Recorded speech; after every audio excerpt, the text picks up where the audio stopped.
કહ્યું હતું ને કે મારી હુંડી સ્વીકારજે.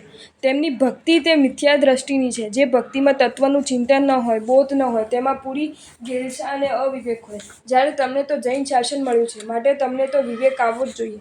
અત્યારે કેટલાક સાધુઓ મીરા અને નરસિંહ મહેતાની ભક્તિને આદર્શ તરીકે બતાવતા હોય છે.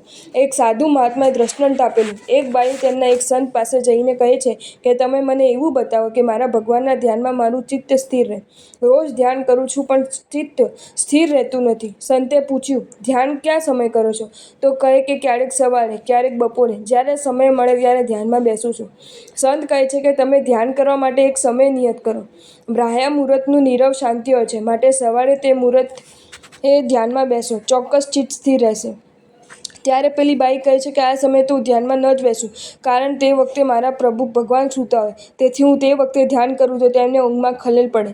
માટે મારે તેવું કરવું નથી, કારણ મારા ભગવાનને તકલીફ થાય તેવી મારે ભક્તિ કરવી નથી. ત્યારે સંતે કહ્યું કે જો તને પરમાત્મા સાથે આટલી તન્મયતા હોય તો તારે ધ્યાન કરવાની જરૂર નથી.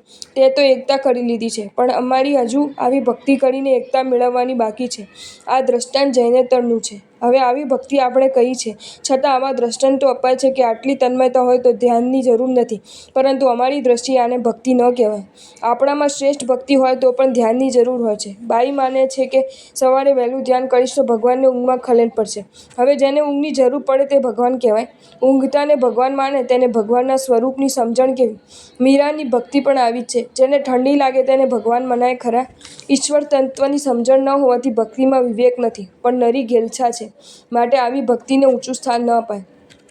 બાઇબલમાં આવે છે God is love, love is God. ઈશ્વર એ પ્રેમ છે, પ્રેમ એ ઈશ્વર છે. જ્યારે જૈન શાસનના ભગવાન એટલે વિતરાગ. જેનામાં પ્રેમ હોય તે ઈશ્વર કહેવાય. માટે જૈન શાસનમાં તત્વનો ખ્યાલ ન હોય તો ઊંચો વિવેક આવી શકતો નથી. માટે નરસિંહ મહેતા બોલે છે મારી દીકરીના લગ્ન પ્રભુ કરી આપે. આવું જૈનેતર બોલે છે, માટે આપણે કોઈ સંબંધ નથી. પણ જો જૈન પણ આવું બોલે તો તે ઘેલછા અને અવિવેકને સૂચવનારું છે.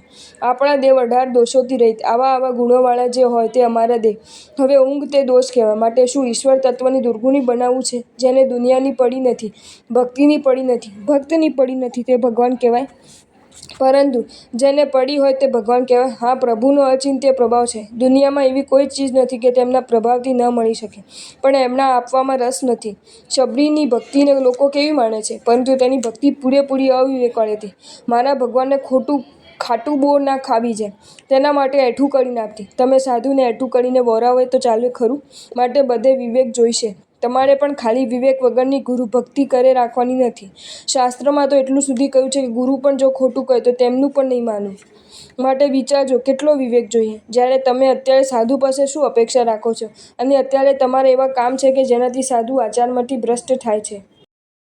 જો તમને આ વિડીયો ગમ્યો હોય તો આ વિડીયોને લાઇક કરો અને શેર કરો, અને આવા જ નવા વિડીયો જોવા માટે જૈન ફેક્ટ્સ એન્ડ સ્ટોરીઝની ચેનલને સબસ્ક્રાઈબ કરો. ધન્યવાદ.